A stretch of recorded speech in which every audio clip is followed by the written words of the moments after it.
Hello everyone, welcome back. In the fourth semester, we have one general English paper titled as Readings in Literature. The prescribed textbook for the semester titled Global Voices and Culture. So here we have to read and study poems, essays, short stories, etc. These are the different genres in literature. Look at the title of the textbook Global Voices and Cultures. Through these essays, poems, and short stories, you will get acquainted with different cultures, different notions, different traditions across the country and across the world. Okay, this is the primary point that you have to keep in mind when you have been going through the contents of this textbook. Each poems, short stories, essays are really interesting. Okay, let us begin with a short story. Last week, I've shared the PDF of the short story titled The Exercise Book written by Rabindranath Tagore. Rabindranath Tagore, a popular figure in Indian literature. He is the first Indian who won Nobel Prize in 1913 for his famous work Gitanjali. It is an anthology of poems. Anthology means collection. You know that. So here we are beginning our lecture on the paper Readings in Literature with one of the short stories written by Rabindranath Tagore. Short story Rabindranath Tagore. When you connect these two terms, when you connect Rabindranath Tagore with short story, which is the first story that comes to your mind? It is none other than Kabuliwala. You might have read it somewhere in your lifetime. If not, I will say that your childhood was not worthy because this is one of the short stories that we have read or that narrated by our elders in our childhood. A loving relationship between an old man and a little girl named Mimi. It is the story of their love, affection, friendship, etc. But here we have to study another short story titled The Exercise Book, and it is the story of another young girl. I asked you to read it. I don't know how many of you have read it. Those who have been interested in short stories, I hope you have read it so far. You have understood what the story is.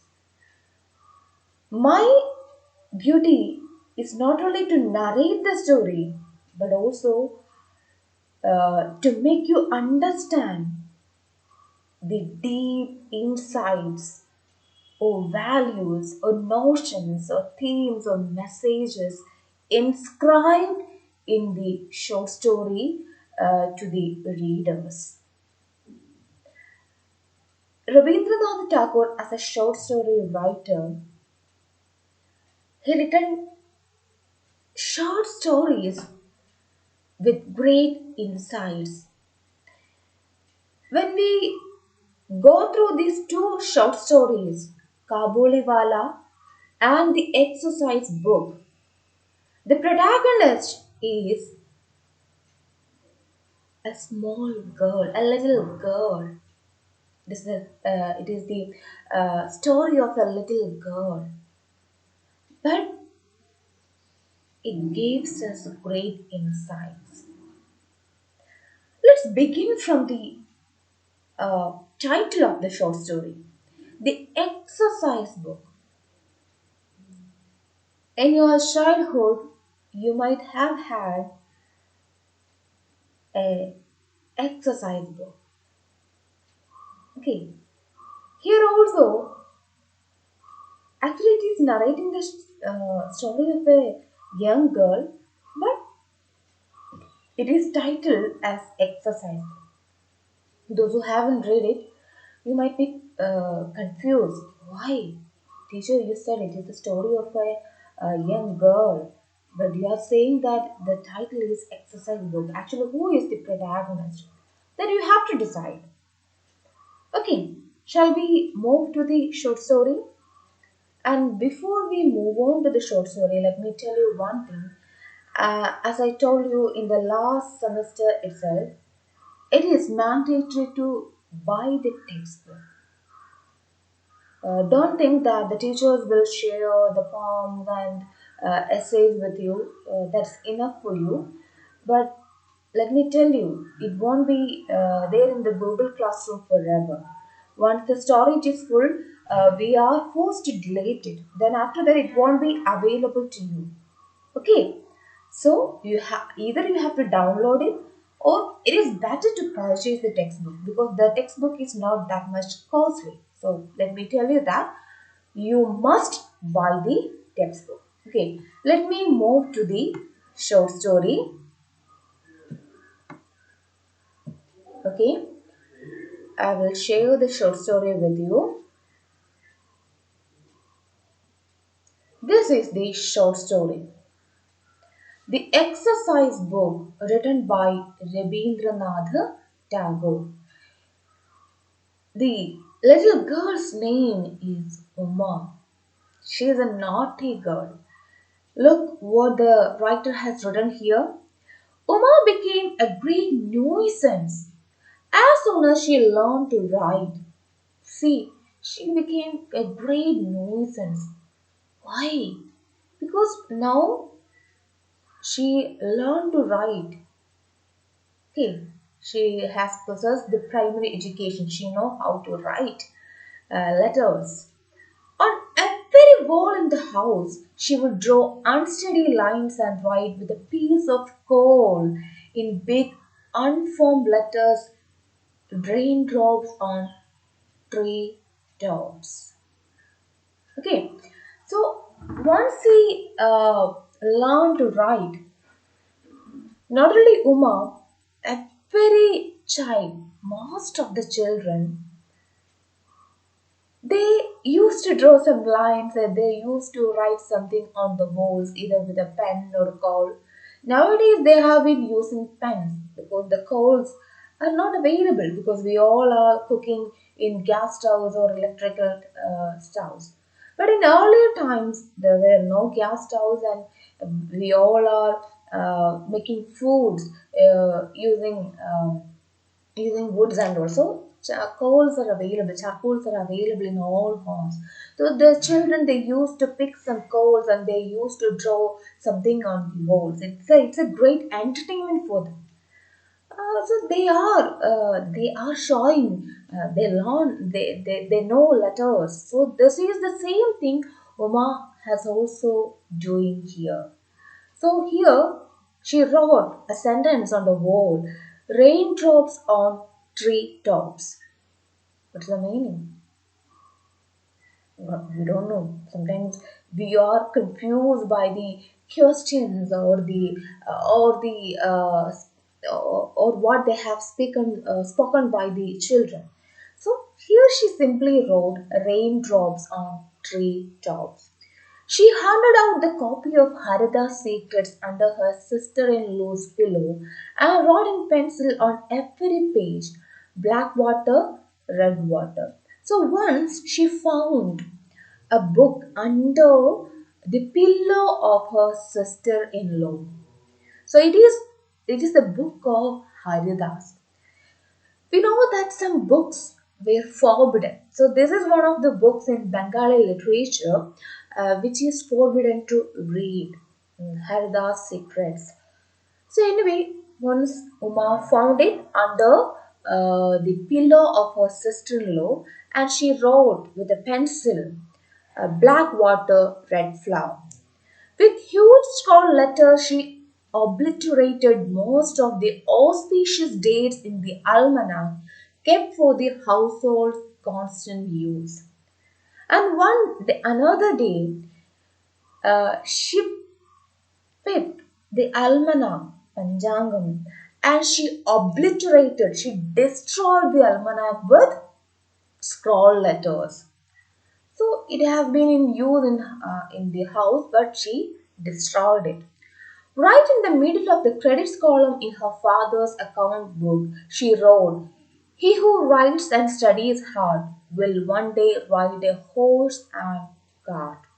So there is an account book kept by Uma's father. She also picked it, and she had written something on her father's account book. She wrote like this: "He who writes and studies hard will one day ride a horse and cart." What is the literal meaning? The one who writes, one who study, one who has proper education will one day ride a horse and cart. അപ്പോൾ നന്നായിട്ട് പഠിക്കുന്ന ഒരാള് ഒരിക്കൽ എന്താ കുതിരയെ ഓടിക്കും എന്നാണോ? No. If you have proper education, one day you will achieve a success in your life. Uma knows this. So Uma written the same in her father's account book. So long she had never been thwarted in these literary pursuits, but in the end, one day there was a major disaster. Though she has been keep on drawing something here and there in her father's account books or in sister-in-law's books or wherever it is, nobody had never been thwarted her. Nobody never scolded her for that. It is her literary pursuit. She was pampered. But one day there occurred a major disaster, a major tragedy. Oh my god, what is that? Let's see what it is. Uma's elder brother, Govind Lal, looked inoffensive enough, but he was always writing in the newspapers. So Uma has a elder brother. He's a writer, he's a reporter, he is working in a newspaper. Listening to him talk, not one of his relatives or neighbors would ever think him capable of deep thought. And indeed, no one could ever accuse him of thinking on any subject, but he wrote, and his views coincided entirely with those of most readers in Bengal. Those who know Gobind Lal, nobody is of the opinion that he is a man with great thought. He is a man who can share his thoughts or achieve success through his writing. Okay, but surprisingly, he started to write in a newspaper and his writings became popular. The Bengali people, they started to read it with great enthusiasm. Okay, thus his popularity increased. He became a news reporter, a news writer. Without any recourse to logic, depending solely on the effect of his thrilling rhetoric, Gobind Lal had composed an entertaining essay vigorously demolishing the grave misconceptions about physiology current among European scientists. His writings were rhetoric, satiric. Okay, his essay seems his entertaining one. It was not, it was out of logic. It was all, his essays seems to be illogical, but because of his thrilling rhetorical quality and the narrative quality, it became popular. So he used to write about physiology current among European scientists. What is the significance of physiology current among European scientists? What is the significance of this topic among the readers of Bengal? But it became popular. This is all about Gobind Lal, the elder brother of Uma. But what is the disaster happened in Uma's life? One day, in the afternoon, when no one was about, Uma took her brother's pen. Yes, here it begins. and ink and wrote on the essay in very large letters. Gopal is a very good boy. He eats whatever is given to him. So one day there was an essay written by Govind. Uma took his pen and ink bottle in a large letter. She wrote like this: Gopal is a very good boy. He eats whatever is given to him. This is what she has written. Who is Gopal? Even I don't know. Do you know? Let's see if there is any Gopal in the story. Anyway, this is what she has written. You can imagine what might be the response of Govind. In our house itself, there will be fight among the siblings. If the younger sister wrote something on elder brother's book, we know that the brother will become furious. That will end up in a conflict. Here also it happened the same. Let's see how he has reacted.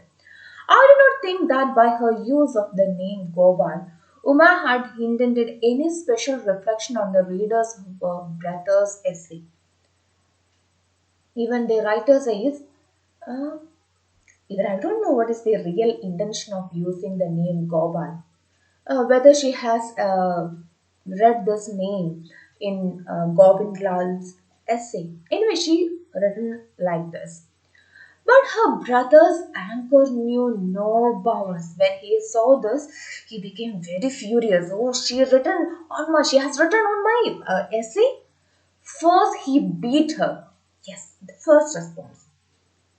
Then he confiscated her carefully, collected molds or writing implements, a stubby pencil, and blank ink stained pen.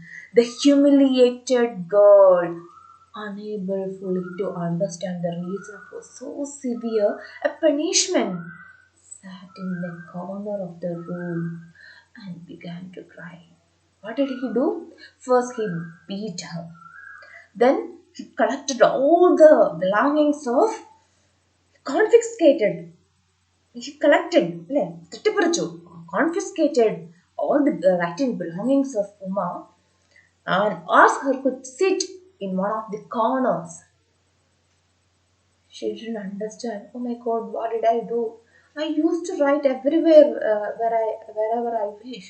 But this is for the first time getting a punishment like this. This is what this is that what might be going through and the minds of Uma. Anyway, she sat in the corner of the room and began to cry. Because Uma is a little girl.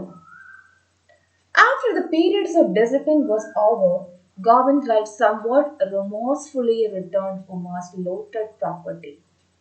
After the periods of discipline, after some time, okay, that is enough. Govind Lal thought, okay, she is my younger sister because he is loving. Anyway, I should not punish her more. So finally, he returned all the belongings of the looted properties in the sense the writing implements of Uma. He gave it back and moreover tried to assuage the little girl's grief by presenting her with a bound, ruled, stout exercise book.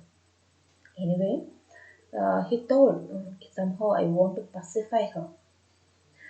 Sometimes there will be a fight among the siblings, and the elder one will give something as a bribe to console the younger one. Whether it is a sister or brother, here the elder brother he presented a stout, a big exercise book. What is exercise book? It is a book for writing. Presented to Uma to console her. Anyway, I beat her, I punish her, so he thought that this will be good for her. Oh, what a loving brother. Okay, yes, he is a loving brother. I too agree. So far, he is a loving brother. I don't know whether there will be any twists and turns in the short story. Let's see what it is. Uma was then 7 years old. So when this incident was occurred, She was just 7 years old. She was a little girl. From that day on, this exercise book spent its nights under Uma's pillow and its days under her arm or in her lap. Since that day onwards, she always kept that exercise book along with her. At night, it might be under Uma's pillow. In daytime, it will be in her lap or in her arm. She always uh, keep that book along with her. When her hair in a tiny braid accompanied by a maid, she went to the girls' school in the village. The exercise book went along with her. Wherever she go, if it is to the school or if it is in the house, wherever she goes, the exercise book accompanied her. The sight of it would arouse wonder in some of the girls, greed or envy in others. When some other girls in school or some other place immediately notice the exercise book in Uma's hand because nobody else has the same book. So some girls look with greed, oh, I need that. Some look with, oh, she has that with envy or with greed. And the other girls look at this exercise book of Uma. In the first year, she wrote carefully in her exercise book, "The birds sing, the night is past." So, in the first year, when she was 7 years old, she wrote carefully in her exercise book. She would sit on the floor of her bedroom, clutching the exercise book, and write, read, and declaim loudly in a sing song voice. In this way, she collected many lines of prose and poetry. Okay, she used to write, she used to collect some prose and poetry from other books and she used to rewrite it in her exercise book and she used to write, she used to read loud. So, this was her daily routine. This is how the first year goes on. In the second year, a few independent compositions began to make their appearances. They were very brief but extremely pregnant, lacking both introduction and conclusion. We may offer a few examples. But in the second year, she started to write some independent compositions.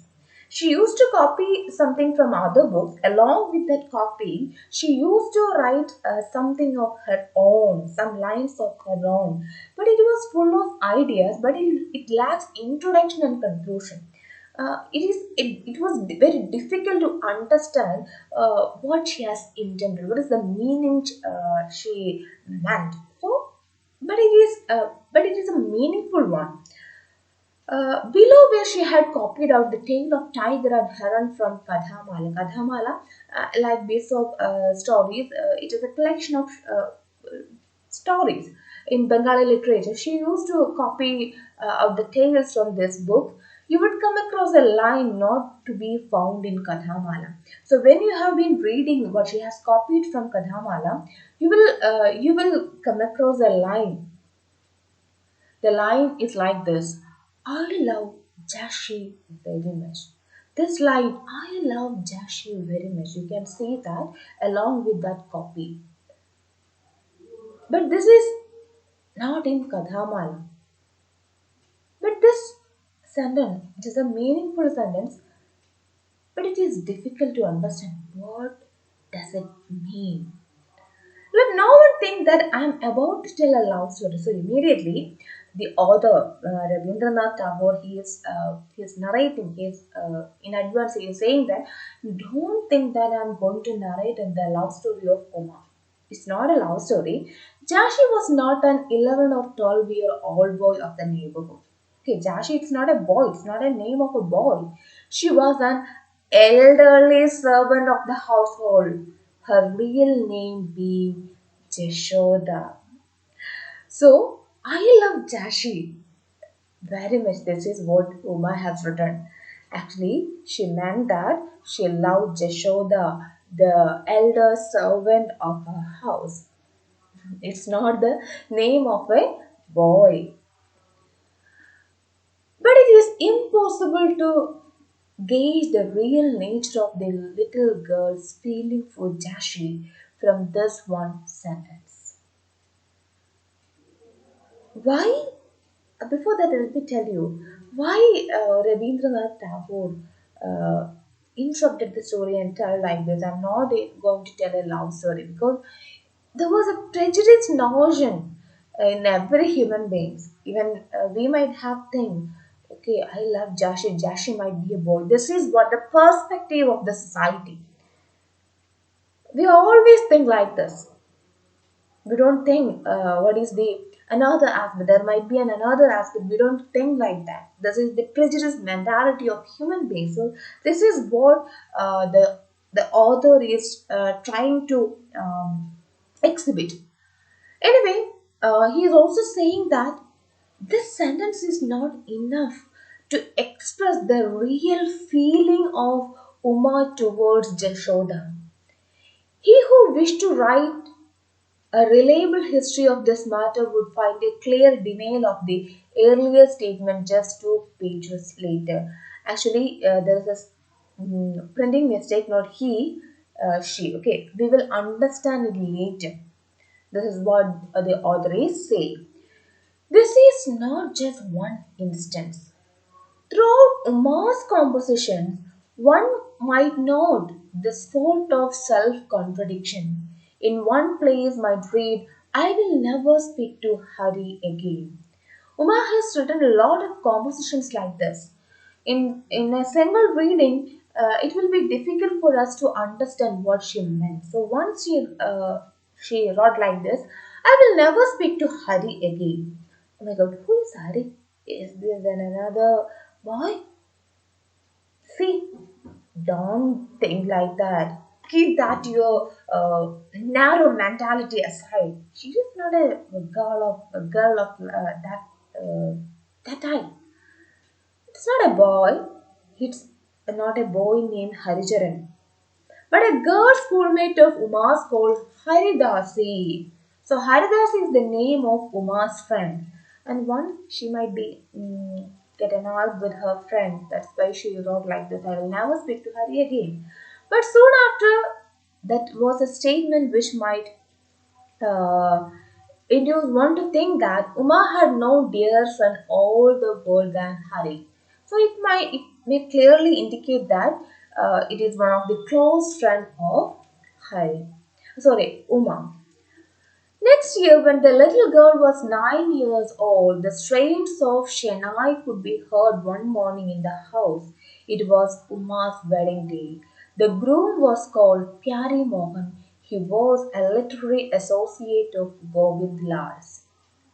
Next year, that is when she was 9 years old, she got married to Pyari Mohan, one of the colleagues of Govind Lal, the elder brother of Uma.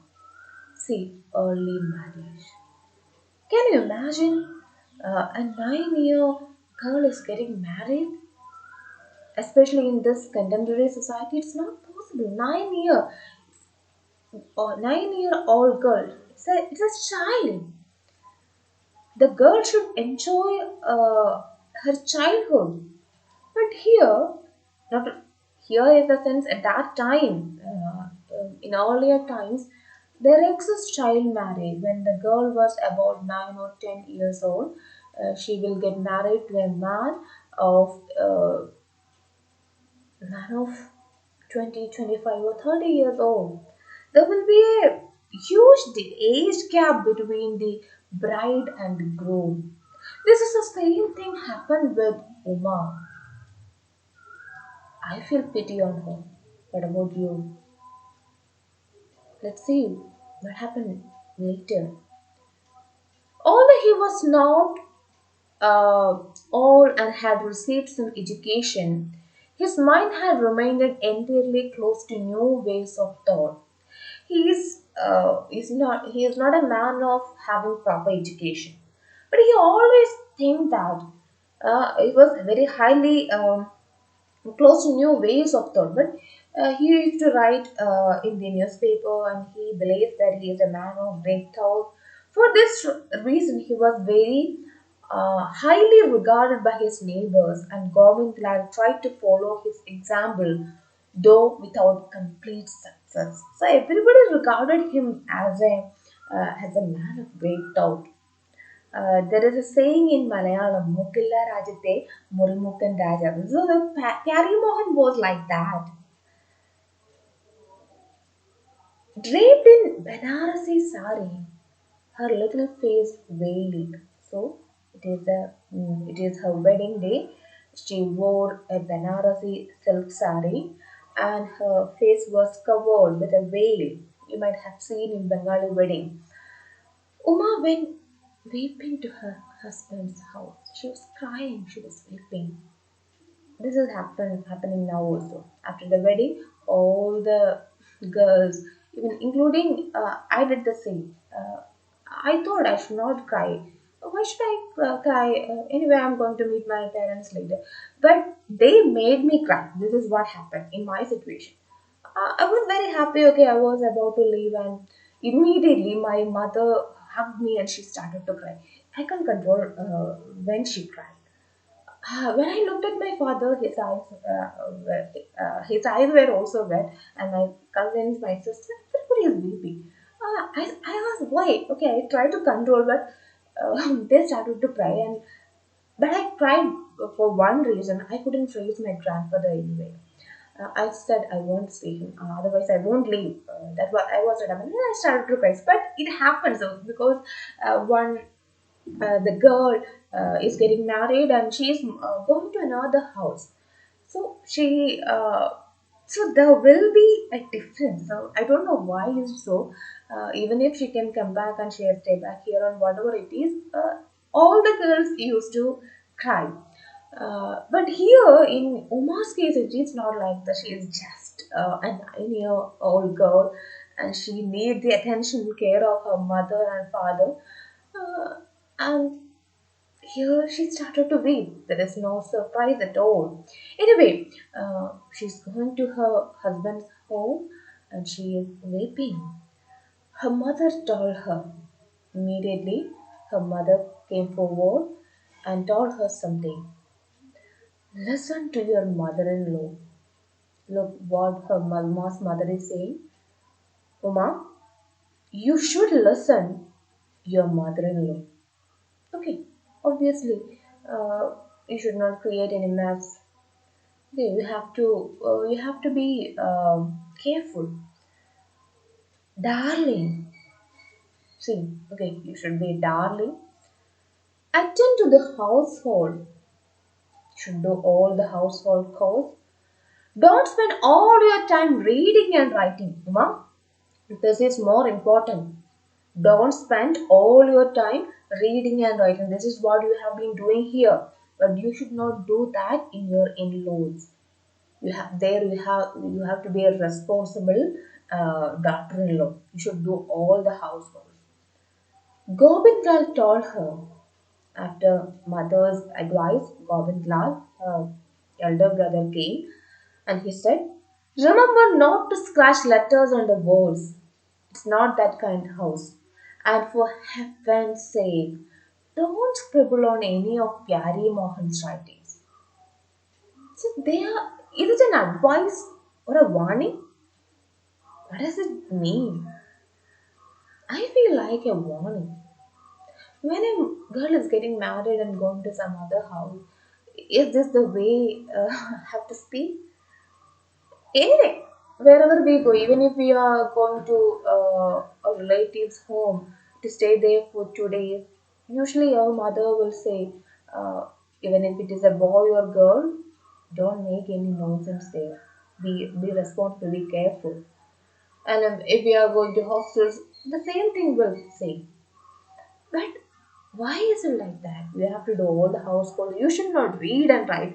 I couldn't understand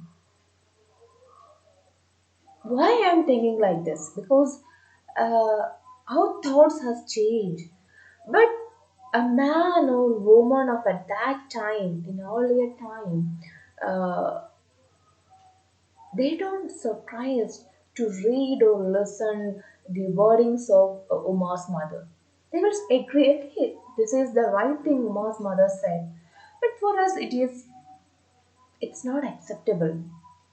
How can a mother uh, get married a girl of 9 years old? That is one question. The second thing is, how can a mother stop her daughter from reading and writing, from education?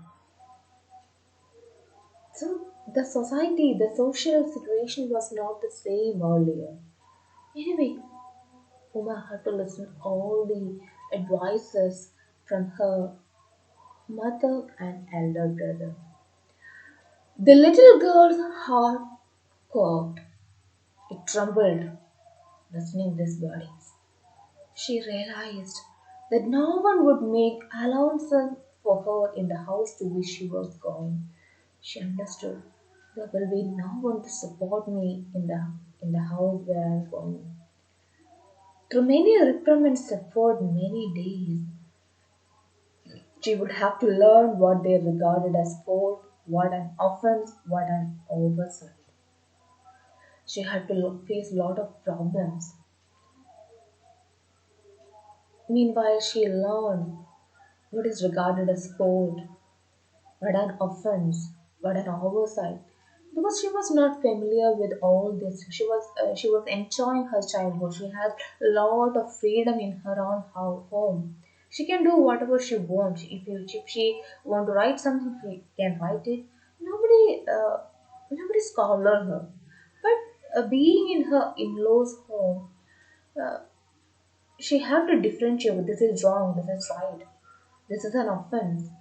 So she had to learn all these things.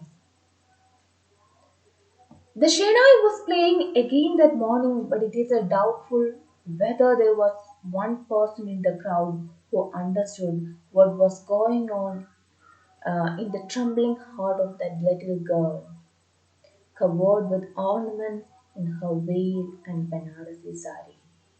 So, okay, with this thought, she is going to Pyari Mohan's home, and it was surprise.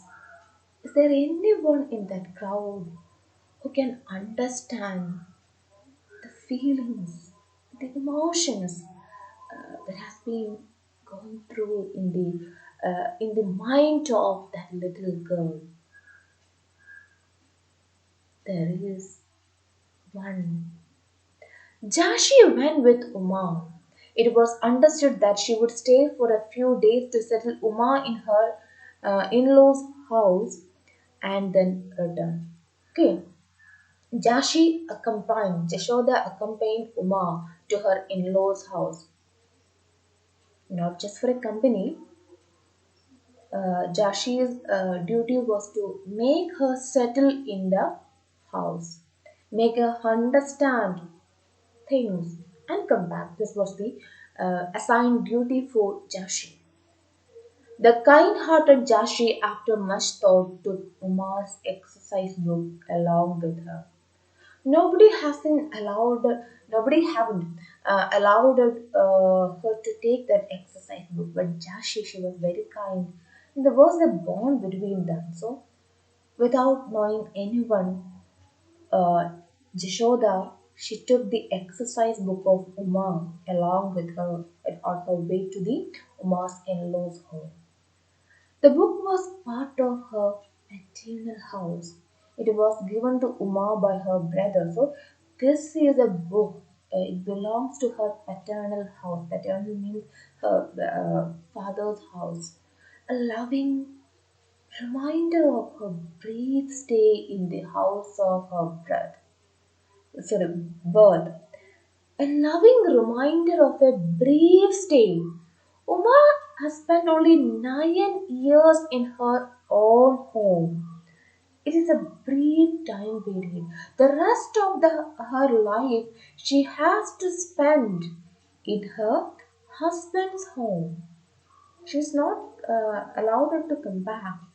Where she had to spend all her life, the rest of the life, a long stay, have to be there in her in-laws home. So just should think that this is a loving reminder, this is a loving possession.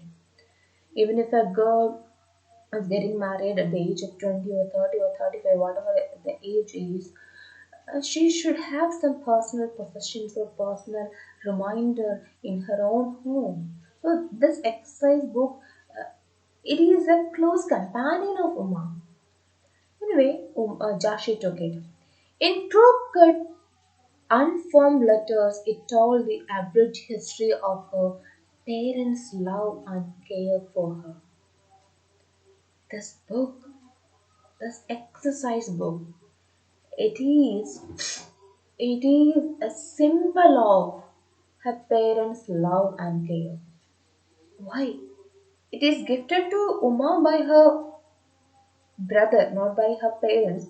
But when she used to write something, she attained pleasure. She was very happy, and her parents never restricted her for the same. So it is a symbol of her parents' love and care. It brought a brief savor of tender freedom to the little girl in the midst of her premature wifeliness. So it brought a brief savor to tender freedom to the little girl in the midst of her premature wifeliness. So Jashi believed that she had enjoyed all the freedom so far, but in her in-laws' home she had to face some restrictions when she will be unhappy. So in that situation, Jashi thought that this book will be a brief savor, a brief mm, consolation for her, or it will give a tender freedom, at least give a consolation to this little girl who is in her premature wifeliness. She is premature, she is not aged, she has not reached to the womanhood even. She's a little girl. So in this premature wifeliness, in this premature uh, married life, at least this book will be a great saver for her. This is what Jashi believed, and she took that exercise book along with her. Okay, this is what happened. So so today we have learned, or we had gone through the premarital life of Uma. What happened to Uma after that? That we can see in the next class. So if you are so curious, you can read the rest of the story. But I will explain the same in the next class. So I hope you have understood and you have enjoyed my class. This is how I used to teach in the classroom even. So if you have any suggestions, or if you want any improvements, please write your suggestions in the Google form which I have given to mark your attendance. So with this, I'm winding up today's lecture. Uh, we will meet in the next class. Thank you.